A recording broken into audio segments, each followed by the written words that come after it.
ಪ್ರಾಚೀನ ಭಾರತದ ರಾಜರ ಆಳ್ವಿಕೆಯಲ್ಲಿ ಜನರು ಸಂತೃಪ್ತವಾದ ಜೀವನ ನಡೆಸುತ್ತಿದ್ದರು.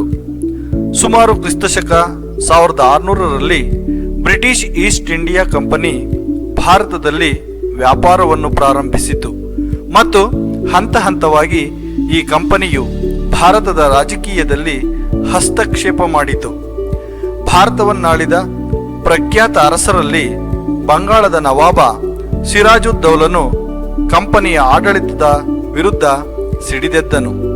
1757ರ ಪ್ಲಾಸಿ ಕದನದಲ್ಲಿ ಈಸ್ಟ್ ಇಂಡಿಯಾ ಕಂಪನಿಯ ಮುಖಂಡನಾದ ರಾಬರ್ಟ್ ಕ್ಲೈವ್ನಿಂದ ಬಂಗಾಳದ ನವಾಬ ಸಿರಾಜುದ್ದೌಲನು ಪರಾಭವಗೊಂಡನು. ಇದರಿಂದ ಆಂಗ್ಲರು ಭಾರತದಲ್ಲಿ ತಮ್ಮ ಸಾಮ್ರಾಜ್ಯವನ್ನು ಸ್ಥಾಪಿಸಲು ಪ್ಲಾಸಿ ಕದನವು ಬುನಾದಿಯಾಯಿತು. ಬ್ರಿಟಿಷ್ ಈಸ್ಟ್ ಇಂಡಿಯಾ ಕಂಪನಿಯ ಸೈನ್ಯದಲ್ಲಿ ಅನೇಕ ಭಾರತೀಯರು ಯೋಧರಾಗಿ ಕಾರ್ಯನಿರ್ವಹಿಸುತ್ತಿದ್ದರು. ಕಂಪನಿ ಸರ್ಕಾರದ ಅಧಿಪತ್ಯದಲ್ಲಿ ಭಾರತೀಯರಿಗೂ ಮತ್ತು ಭಾರತೀಯ ಸೈನಿಕರಿಗೂ ಹಿಂಸೆಯನ್ನು ನೀಡುತ್ತಿದ್ದರು. ಈಸ್ಟ್ ಇಂಡಿಯಾ ಕಂಪನಿಯ ಸೈನ್ಯದಲ್ಲಿ ಸಿಪಾಯಿಯಾಗಿದ್ದ ಒಬ್ಬ ಸ್ವಾಭಿಮಾನಿ ದೇಶಪ್ರೇಮಿ ಭಾರತೀಯನಾದ ಮಂಗಲ ಪಾಂಡೆಯ ಚರಿತ್ರೆಯನ್ನು ನಾವೀಗ ನೋಡೋಣ ಬನ್ನಿ. Left, left, left, right, left, left, left, left, right, left, left, left, left, right, left, left, left, left, right, left.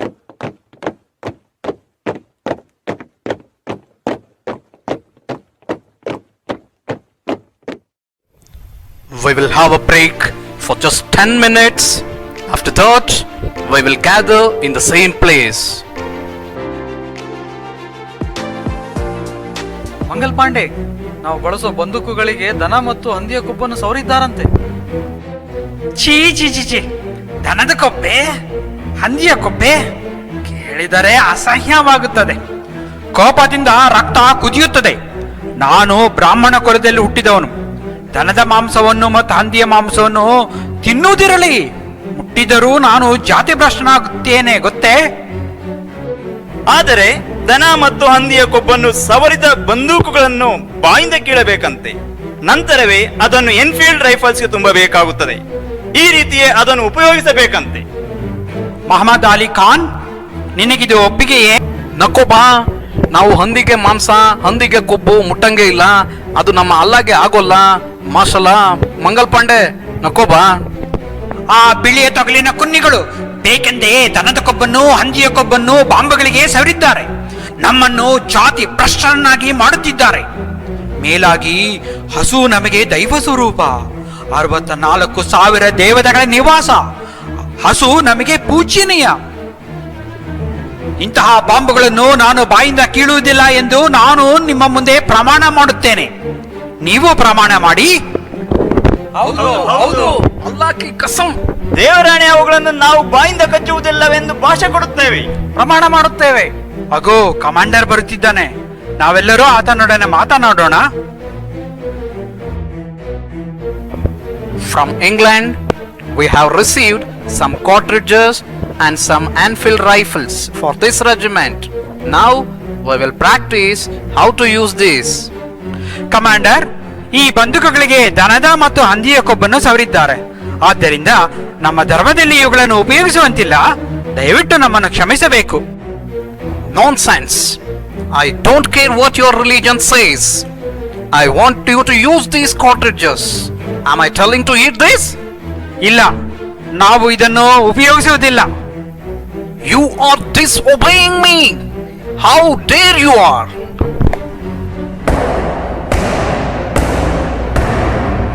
ನನ್ನನ್ನು ಯಾಕೆ ಹೊಡೆಯುತ್ತೀರಾ? ನಾನೇನು ತಪ್ಪು ಮಾಡಿದೆ? ನನ್ನ ಮೇಲೆ ಬಿದ್ದ ಒಂದೊಂದು ಬರೆಗೂ ಲಕ್ಷಾಂತರ ಭಾರತೀಯರು ಬ್ರಿಟಿಷರ ಮೇಲೆ ಬಿದ್ದು ಸೇಡು ತೀರಿಸಿಕೊಳ್ಳುತ್ತಾರೆ. ಜಾಗ್ರತೆ! ಭಾರತೀಯರನ್ನು ಹಿಂಸಿಸುತ್ತಿರುವ ಬ್ರಿಟಿಷರು ಭಾರತ ಬಿಟ್ಟು ಹೋಗುವ ದಿನ ಬಂದೇ ಬರುತ್ತದೆ. ಭಾರತಕ್ಕಾಗಿ ಪ್ರಾಣಾರ್ಪಣೆ ಮಾಡಲು ನಾನು ಸಿದ್ಧನಾಗಿದ್ದೇನೆ. ಆದರೆ ಅದಕ್ಕೆ ಮುಂಚೆ ನಿನ್ನನ್ನು ಕೊಲ್ಲುತ್ತೇನೆ. ಸಿದ್ಧನಾಗು.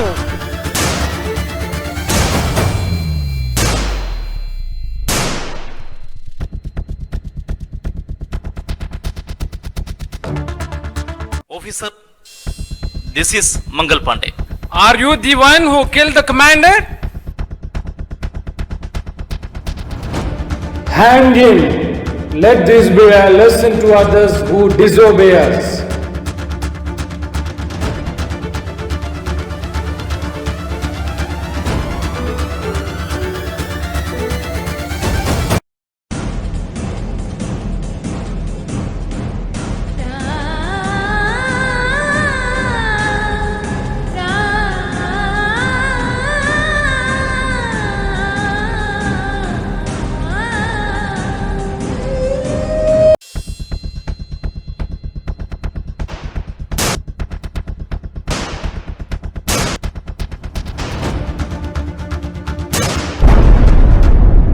ಬ್ರಿಟಿಷ್ ಕಂಪನಿ ಸರ್ಕಾರದ ದುರಾಡಳಿತವನ್ನು ಸಹಿಸಿಕೊಳ್ಳದ ಅನೇಕ ಭಾರತೀಯ ಯೋಧರು ಕಂಪನಿಯ ವಿರುದ್ಧ ದಂಗೆ ಎದ್ದರು.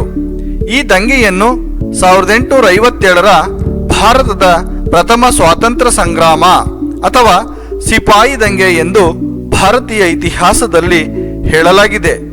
ಇದರ ಪರಿಣಾಮವಾಗಿ ಈಸ್ಟ್ ಇಂಡಿಯಾ ಕಂಪನಿಯು ನಡೆಸುತ್ತಿದ್ದ ಆಳ್ವಿಕೆಯು ಇಂಗ್ಲೆಂಡ್ನ ರಾಣಿ ವಿಕ್ಟೋರಿಯಾಗೆ ನೇರವಾಗಿ ಹಸ್ತಾಂತರವಾಯಿತು. 1885ರಲ್ಲಿ ಎಒ ಹ್ಯೂಮ್ ಮತ್ತು ದಾದಾಬಾಯಿ ನವರೋಜಿ ಇವರ ನೇತೃತ್ವದಲ್ಲಿ ಭಾರತೀಯ ರಾಷ್ಟ್ರೀಯ ಕಾಂಗ್ರೆಸ್ ಸ್ಥಾಪನೆಯಾಯಿತು. ಭಾರತೀಯ ರಾಷ್ಟ್ರೀಯ ಕಾಂಗ್ರೆಸ್ನ ಪ್ರಮುಖ ಸದಸ್ಯರನ್ನು ರಾಷ್ಟ್ರೀಯವಾದಿಗಳೆಂದು ಕರೆಯಲಾಯಿತು. ದಾದಾಬಾಯಿ ನವರೋಜಿ, ಗೋಪಾಲಕೃಷ್ಣ ಗೋಖಲೆ, ಎಸ್.ಎಂ. ಬ್ಯಾನರ್ಜಿಯವರನ್ನು ರಾಷ್ಟ್ರೀಯವಾದಿಗಳೆಂದು ಕರೆಯಲಾಯಿತು. ಬಾಲ ಗಂಗಾಧರ್ ತಿಲಕ್, ಲಾಲಾ ಲಜಪತ್ ರಾಯ್ ಮತ್ತು ಬಿಪಿನ್ ಚಂದ್ರ ಪಾಲ್ ಅವರನ್ನು ಸಮರ್ಥ ರಾಷ್ಟ್ರಪತಿ ಅಥವಾ ಉಗ್ರಗಾಮಿಗಳು ಎಂದು ಕರೆಯಲಾಯಿತು. ತಿಲಕ್ ರವರು ಶಿವಾಜಿ ಜಯಂತಿ ಮತ್ತು ಗಣೇಶೋತ್ಸವದ ಮೂಲಕ ಜನರನ್ನು ಒಗ್ಗೂಡುವಂತೆ ಪ್ರೇರೇಪಿಸಿದರು. ಗಣಪತಿ ಬಪ್ಪ ಗಣಪತಿ ಬಪ್ಪ ಗಣಪತಿ ಬಪ್ಪ ಗಣಪತಿ ಬಪ್ಪ ಗಣಪತಿ ಬಪ್ಪ ಗಣಪತಿ ಬಪ್ಪ ಗಣಪತಿ ಬಪ್ಪ ಗಣಪತಿ ಬಪ್ಪ. ತಿಲಕ್ ಅವರೇ, ನೀವು ಹೇಳಿದ ಪ್ರಕಾರ ಅಕ್ಕಪಕ್ಕದ ಊರಿನ ಜನರೆಲ್ಲ ಒಂದಾಗಿ ಸೇರಿ ಹಬ್ಬ ಆಚರಿಸಿದ್ದೇವೆ.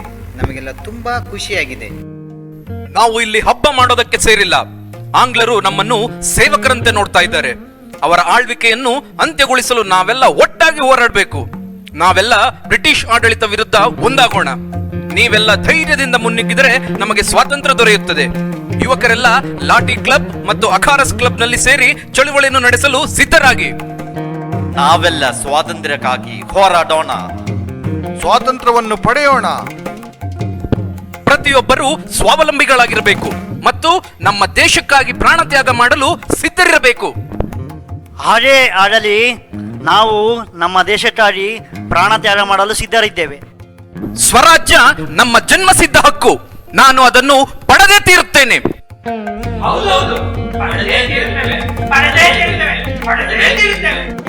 ತಿಲಕರು ಹಿಂದೂಗಳಲ್ಲಿ ಹುದುಗಿದ್ದ ಧಾರ್ಮಿಕ ಭಾವನೆಗೆ ಹೊಸ ರೂಪವನ್ನು ಕೊಡಲು ಗಣೇಶ ಹಬ್ಬವನ್ನು ನಾಡ ಹಬ್ಬವನ್ನಾಗಿ ಪರಿವರ್ತಿಸಿದರು. 1905ರಲ್ಲಿ ಬ್ರಿಟಿಷ್ ವೈಸ್ರಾಯ್ ಲಾರ್ಡ್ ಕರ್ಜನ್ ಬಂಗಾಳದ ವಿಭಜನೆ ಮಾಡಿದರು. ಇವನು ಒಡೆದು ಆಳುವ ನೀತಿಯಲ್ಲಿ ನಿಪುಣನಾಗಿದ್ದ. ಬಂಗಾಳದ ಮರುಸಂಘಟನೆ ಅತ್ಯಂತ ವಿವಾದಾತ್ಮಕ ಮತ್ತು ಪರಿಣಾಮಕಾರಿಯಾಗಿತ್ತು. ಇದು ಬಂಗಾಳ ಮಾತ್ರವಲ್ಲದೆ ಭಾರತದಾದ್ಯಂತ ವ್ಯಾಪಕ ವಿರೋಧ ಹುಟ್ಟುಹಾಕಿತು ಮತ್ತು ಸ್ವಾತಂತ್ರ್ಯ ಚಳುವಳಿಗೆ ಪ್ರಚೋದನೆಯನ್ನು ನೀಡಿತು. ಇದು ಭಾರತದಲ್ಲಿ ಸ್ವದೇಶಿ ಚಳುವಳಿಗೆ ಪ್ರಮುಖ ಕಾರಣವಾಯಿತು.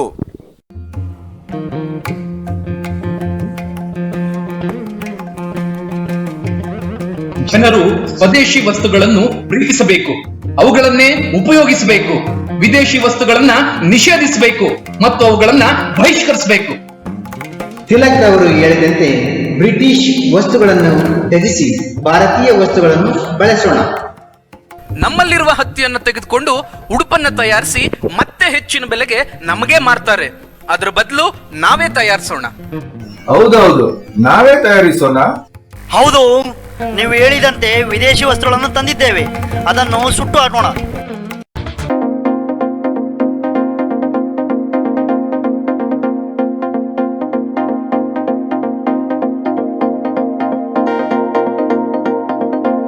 ರಾಜ್ಯ ನಮ್ಮ ಜನ್ಮಸಿದ್ಧ ಹಕ್ಕು, ನಾನು ಅದನ್ನು ಪಡೆದೇ ತೀರುತ್ತೇನೆ. ಹೌದೌದು, ಅದನ್ನು ನಾವು ಪಡೆದೇ ತೀರುತ್ತೇವೆ.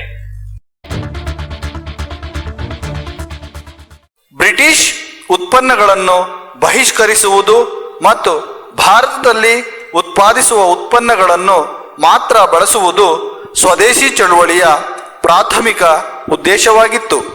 1906ರಲ್ಲಿ ಮುಸ್ಲಿಂ ಲೀಗ್ ರಚನೆಯಾಯಿತು. ಬ್ರಿಟಿಷರು ವಿಚಾರಣೆಯಿಲ್ಲದೆ ಶಂಕಿತರನ್ನು ಬಂಧಿಸಲು ಅನುಮತಿ ನೀಡಿದ್ದರಿಂದ 1919ರಲ್ಲಿ ರೌಲತ್ ಕಾಯಿದೆಯನ್ನು ವಿರೋಧಿಸಲು ಗಾಂಧೀಜಿಯವರು ರೌಲತ್ ಸತ್ಯಾಗ್ರಹದಲ್ಲಿ ತೊಡಗಿದರು. 1919ರಲ್ಲಿ ಅಮೃತಸರದಲ್ಲಿ ನಡೆದ ಜಾತ್ರೆಯಲ್ಲಿ ಜನರನ್ನು ಕೊಲ್ಲಲು ಬ್ರಿಟಿಷ್ ಜನರಲ್ ಡಯರ್ ಸೈನಿಕರಿಗೆ ಆದೇಶಿಸಿದನು. ಈ ಘಟನೆಯನ್ನು ಜಲಿಯನ್ ವಾಲಾಬಾಗ್ ಹತ್ಯಾಕಾಂಡ ಎಂದು ಕರೆಯಲಾಗಿದೆ. ಬ್ರಿಟಿಷರು ಸಾವಿರಾರು ಜನ ಅಮಾಯಕರನ್ನು ಗುಂಡಿಕ್ಕಿ ಕೊಂದ ಘಟನೆ ಅತ್ಯಂತ ಕರುಣಾಜನಕವಾಗಿತ್ತು. ಜಲಿಯನ್ ವಾಲಾಬಾಗ್ ಘಟನೆ ಮತ್ತು ಮಾಂಟೆಗೋ ಚಲ್ಮ್ಸ್ಫರ್ಡ್ ಸುಧಾರಣೆಗಳೊಂದಿಗಿನ ಅಸಮಾಧಾನ ಮತ್ತು ರೌಲತ್ ಕಾಯಿದೆಯು ಅಸಹಕಾರ ಚಳುವಳಿಗೆ ಪ್ರಮುಖ ಕಾರಣಗಳಾಗಿವೆ.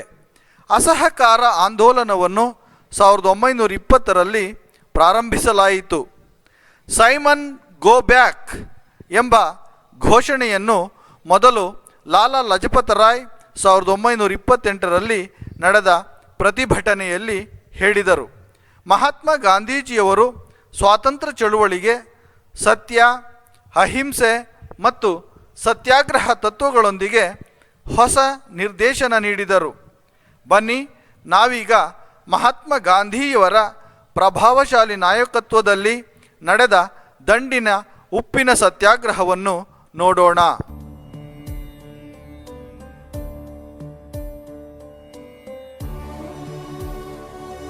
ಆತ್ಮೀಯ ಮಿತ್ರರೇ, ಬ್ರಿಟಿಷ್ ಆಡಳಿತ ವ್ಯವಸ್ಥೆಯಲ್ಲಿ ಉಪ್ಪಿನ ಕರವನ್ನು ವಿಧಿಸಿದ್ದಾರೆ.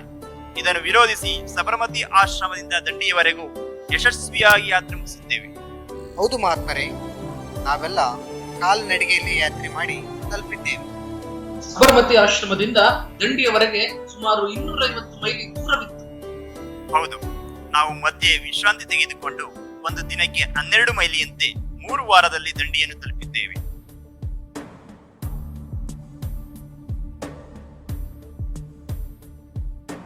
ಈ ಉಪ್ಪಿನ ಹರಳಿನಿಂದ ಬ್ರಿಟಿಷ್ ಸಾಮ್ರಾಜ್ಯದ ಅಡಿಪಾಯವನ್ನು ಅಲ್ಲಾಡಿಸುತ್ತೇನೆ. 1947ರ ಅವಧಿಯನ್ನು ಭಾರತೀಯ ಇತಿಹಾಸದಲ್ಲಿ ಗಾಂಧಿ ಯುಗ ಎಂದು ಕರೆಯಲಾಗಿದೆ. ಮಹಾತ್ಮ ಗಾಂಧೀಜಿಯವರ ನೇತೃತ್ವದಲ್ಲಿ ಮಾಡು ಇಲ್ಲವೇ ಮಡಿ ಘೋಷಣೆ ಭಾರತದಲ್ಲೆಲ್ಲ ಮೊಳಗಿತು. ಇದು ಕ್ವಿಟ್ ಇಂಡಿಯಾ ಚಳುವಳಿಗೆ ಕಾರಣವಾಯಿತು. ಬ್ರಿಟಿಷರೇ, ಭಾರತ ಬಿಟ್ಟು ತೊಲಗಿ! ಬ್ರಿಟಿಷರೇ, ಭಾರತ ಬಿಟ್ಟು ತೊಲಗಿ! ಮಾಡು ಇಲ್ಲವೇ ಮಡಿ! ಮಾಡು ಇಲ್ಲವೇ ಮಡಿ! ಬ್ರಿಟಿಷರೇ, ಭಾರತ ಬಿಟ್ಟು ತೊಲಗಿ! ಬ್ರಿಟಿಷರೇ, ಭಾರತ ಬಿಟ್ಟು ತೊಲಗಿ! ಮಾಡು ಇಲ್ಲವೇ ಮಡಿ! ಮಾಡು ಇಲ್ಲವೇ ಮಡಿ! Arrest the leader, arrest Gandhi. ಅಯ್ಯೋ, ನಮ್ಮ ನಾಯಕ ಗಾಂಧಿಯವರನ್ನು ಬಂಧಿಸಿದ್ದಾರೆ. ಸ್ವಲ್ಪ ಜನರು ನನ್ನೊಂದಿಗೆ ಬನ್ನಿ, ಪೊಲೀಸ್ ಸ್ಟೇಷನ್ ಅನ್ನು ಧ್ವಂಸ ಮಾಡೋಣ.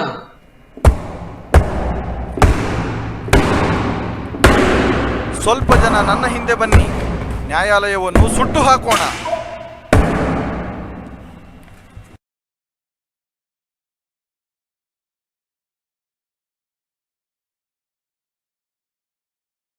ಚಳುವಳಿಗಳಂತೆ ಕ್ವಿಟ್ ಇಂಡಿಯಾ ಚಳುವಳಿಯಲ್ಲಿ ಭಾಗವಹಿಸಿದ ಜನರನ್ನು ಲಾಠಿ ಚಾರ್ಜ್ ಮಾಡಿ ಸೆರೆಮನೆಯಲ್ಲಿಟ್ಟು ಚಳುವಳಿಯನ್ನು ನಿಗ್ರಹಿಸಿದರು.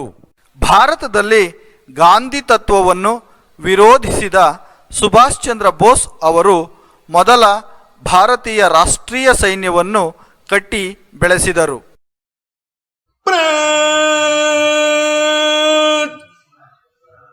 Attention!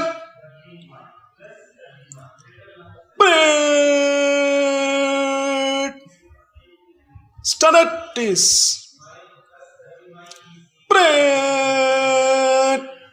Attention.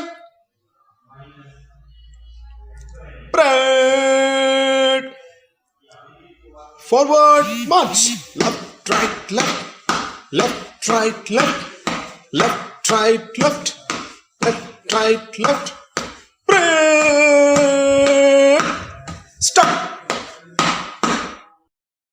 ಸೈನಿಕರೇ, ಬ್ರಿಟಿಷರ ವಿರುದ್ಧದ ಹೋರಾಟದ ಹೆಸರಿನಲ್ಲಿ ಆಂಗ್ಲರ ಲಾಟಿಗೆ ಮೈಯೊಡ್ಡುವುದು ಉಪವಾಸ ಕುಳಿತುಕೊಳ್ಳುವುದಲ್ಲ. ಸ್ವಾತಂತ್ರ್ಯ ಎನ್ನುವುದು ನಮ್ಮ ಹಕ್ಕು. ಬ್ರಿಟಿಷರು ನಿಮಗೆ ಕೊಡುವ ಭಿಕ್ಷೆಯಲ್ಲ. ಅದನ್ನು ಬೇಡಬಾರದು, ಬಲವಂತವಾಗಿಯಾದರೂ ಕಿತ್ತುಕೊಳ್ಳಬೇಕು. ಸ್ವಾತಂತ್ರ್ಯ ಬೇಕಾದರೆ ತ್ಯಾಗ ಹಾಗೂ ಬಲಿದಾನ ಮಾಡಲೇಬೇಕು. ಅದಕ್ಕಾಗಿ ನಮ್ಮ ಜೀವದಾನ ಮಾಡುವುದಕ್ಕೂ ಸಿದ್ಧರಿರಬೇಕು.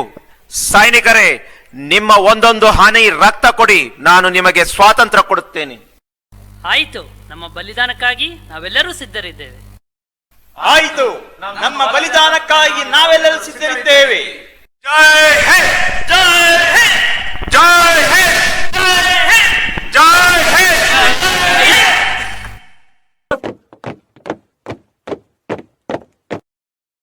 ಸುಭಾಷ್ ಚಂದ್ರ ಬೋಸ್ ಅವರು ಸ್ವಾತಂತ್ರ್ಯ ಹೋರಾಟಕ್ಕೆ ಸೇರಲು ಸಾವಿರಾರು ಭಾರತೀಯ ಯುವಕರನ್ನು ಪ್ರೇರೇಪಿಸಿದರು. 1946ರಲ್ಲಿ ಭಾರತದ ಏಕತೆಯನ್ನು ಕಾಪಾಡಲು ಮತ್ತು ಸ್ವಾತಂತ್ರ್ಯ ನೀಡುವ ಉದ್ದೇಶದಿಂದ ಬ್ರಿಟಿಷ್ ಸರ್ಕಾರದಿಂದ ಅಧಿಕಾರಿಗಳನ್ನು ಭಾರತೀಯ ನಾಯಕತ್ವಕ್ಕೆ ವರ್ಗಾಯಿಸುವ ಉದ್ದೇಶದಿಂದ ಕ್ಯಾಬಿನೆಟ್ ಮಿಷನ್ ಭಾರತಕ್ಕೆ ಬಂದಿತು. ಮುಸ್ಲಿಂ ಲೀಗ್ ಕ್ಯಾಬಿನೆಟ್ ಮಿಷನ್ ಯೋಜನೆಯನ್ನು ಸ್ವೀಕರಿಸಲಿಲ್ಲ, ಏಕೆಂದರೆ ಅದರಲ್ಲಿ ಪ್ರತ್ಯೇಕ ಪಾಕಿಸ್ತಾನದ ಬಗ್ಗೆ ಉಲ್ಲೇಖವಿರಲಿಲ್ಲ. ಆದ್ದರಿಂದ 1947ರಲ್ಲಿ ಬ್ರಿಟಿಷ್ ಸರ್ಕಾರ ಲಾರ್ಡ್ ವೇವೆಲ್ ಅವರನ್ನು ಮರಳಿ ಇಂಗ್ಲೆಂಡ್ಗೆ ಕರೆಸಿಕೊಂಡರು. ಲಾರ್ಡ್ ಮೌಂಟ್ ಬ್ಯಾಟನ್ ಅವರನ್ನು ಹೊಸ ವೈಸ್ರಾಯ್ ಆಗಿ ನೇಮಿಸಿದರು. ನನಗೆ ಯಾರೋ ಹೇಳಿದರು, ಮೌಂಟ್ ಬ್ಯಾಟನ್ ರವರು ಭಾರತಕ್ಕೆ ಬಂದಾರಂತೆ. ಈಗ ಭಾರತ ವಿಭಜನೆ ಆಗುತ್ತೋ ಏನು? ವಿಸ್ತಾರವಾದ ಭಾರತವನ್ನು ವಿಭಜನೆ ಮಾಡುವುದು ಯಾಕೋ ಸರಿ ಕಾಣುತ್ತಿಲ್ಲ. 1947ರ ಭಾರತ ಸ್ವಾತಂತ್ರ್ಯ ಕಾಯ್ದೆಯನ್ನು ಬ್ರಿಟಿಷ್ ಪಾರ್ಲಿಮೆಂಟಿನಲ್ಲಿ ಒಪ್ಪಿಕೊಂಡಿದ್ದಾರಂತೆ. ಆದರೆ ಆ ಕಾಯ್ದೆಯಲ್ಲಿ ಭಾರತದ ವಿಭಜನೆ ಮಾಡಲೇಬೇಕೆಂದು ನಿಬಂಧನೆಯನ್ನು ಹಾಕಿದ್ದಾರೆ ಎಂದು ಯಾರೋ ಹೇಳಿದ್ರಪ್ಪ. ನಮ್ಮ ನಾಯಕರು ಇದನ್ನ ಹೆಂಗ್ ಒಪ್ಕೊಂಡ್ರು? ದೇಶದಲ್ಲಿ ಕೋಮುಗಲಭೆಗಳು ನಡೆಯುತ್ತಿರುವುದರಿಂದ ನಾಯಕರಿಗೂ ಬೇರೆ ಆಯ್ಕೆಗಳಿಲ್ಲ. ಅವರು ಅದನ್ನು ಒಪ್ಪಲೇಬೇಕಾಗಿದೆ. ಹೀಗೆ ಸ್ವಾತಂತ್ರ್ಯ ಭಾರತದ ಕನಸನ್ನು ಕಾಣುತ್ತಿದ್ದ ಅನೇಕ ಭಾರತೀಯ ರಾಷ್ಟ್ರಪ್ರೇಮಿಗಳು ಚರ್ಚೆ ನಡೆಸುತ್ತಿದ್ದರು. ಆಗಸ್ಟ್ 14, 1947ರಲ್ಲಿ ಸಂವಿಧಾನ ರಚನಾ ಸಮಿತಿ ಸಭೆಯಲ್ಲಿ Jawaharlal Nehru, lord Mount baton ಸೇರಿದಂತೆ ಹಲವಾರು ಗಣ್ಯರು ನೆರೆದಿದ್ದಾರೆ. ಈಗ ಲಾರ್ಡ್ ಮೌಂಟ್ ಬ್ಯಾಟನ್ ರವರು ಸಂವಿಧಾನ ರಚನಾ ಸಮಿತಿ ಸಭೆಯನ್ನು ಉದ್ದೇಶಿಸಿ ಏನೆಂದು ಮಾತನಾಡಲಿದ್ದಾರೆಂದು ನೋಡೋಣ ಬನ್ನಿ. Respected President and the members of Constituent Assembly, in this historical event, I wish you peace and prosperity. To my great regret, it has been impossible to obtain agreement either on the Cabinet Mission Plan or on any other plan that would preserve the unity of India other than partition. So the British Parliament has passed the Indian Independence Act. It ordered that the Dominion of India and Pakistan be demarched by midnight 15th of August 1947. According to the Indian Independence Act, the British monarch would no longer use the title the Emperor of India, and the British Parliament could not enact any law that would be binding on either of two nations. Pandit Jawaharlal Nehru ರವರನ್ನು ಸ್ವಾತಂತ್ರ್ಯ ಭಾರತದ ಮೊಟ್ಟಮೊದಲ ಪ್ರಧಾನಮಂತ್ರಿಯನ್ನಾಗಿ ಆಯ್ಕೆ ಮಾಡಲಾಯಿತು. Lord Mount baton ರವರು ಪ್ರಧಾನಮಂತ್ರಿಗಳಿಗೆ ಪ್ರಮಾಣ ವಚನ ನೀಡಲಿದ್ದಾರೆ. You repeat after me. I, Jawaharlal Nehru. I, Jawaharlal Nehru. Do solemnly affirm that, in the office of Minister. Do solemnly affirm that, in the office of Minister. I will bear true faiths and religions to the Constitution of India. I will bear true faiths and religions to the Constitution of India. Held by law established. Held by law established. And that I will do right to all manner of people. And that I will do right to all manner of people. After the laws and usages of India. After the laws and usages of India. Without fear or favor. Without fear and favor. Affection or ill will. Affection or ill will. ಸ್ವತಂತ್ರ ಭಾರತದ ಮೊಟ್ಟಮೊದಲ ಪ್ರಧಾನಿಯಾದ ಜವಾಹರ್ಲಾಲ್ ನೆಹರೂರವರು ರಾಷ್ಟ್ರವನ್ನು ಉದ್ದೇಶಿಸಿ ಮಾತನಾಡಲಿದ್ದಾರೆ. Long years ago, we made a tryst with destiny, and now the time comes when we shall redeem our pledge, not wholly or in full measure, but very substantially. At the stroke of the midnight hour, when the world sleeps, India will awake to life and freedom.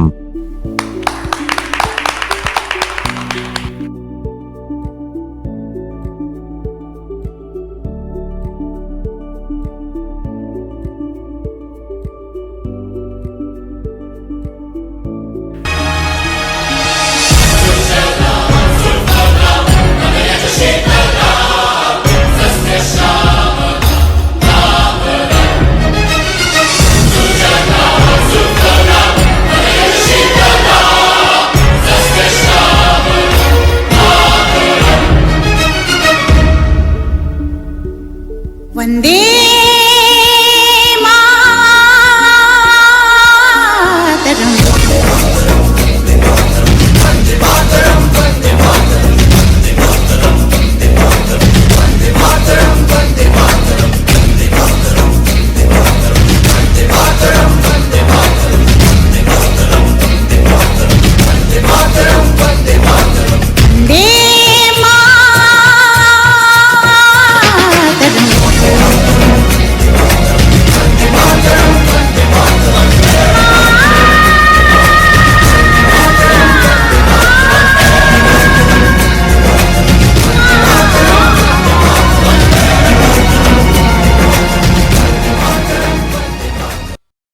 ಸುಮಾರು 300 ವರ್ಷಗಳಿಗೂ ಹೆಚ್ಚು ಕಾಲ ಬ್ರಿಟಿಷರ ವಶದಲ್ಲಿದ್ದ ಭಾರತ ಲಕ್ಷಾಂತರ ದೇಶಪ್ರೇಮಿಗಳ ತ್ಯಾಗ ಬಲಿದಾನಗಳ ಪ್ರತೀಕವಾಗಿ 1947 August 15ರಂದು ದಾಸ್ಯಮುಕ್ತವಾಯಿತು.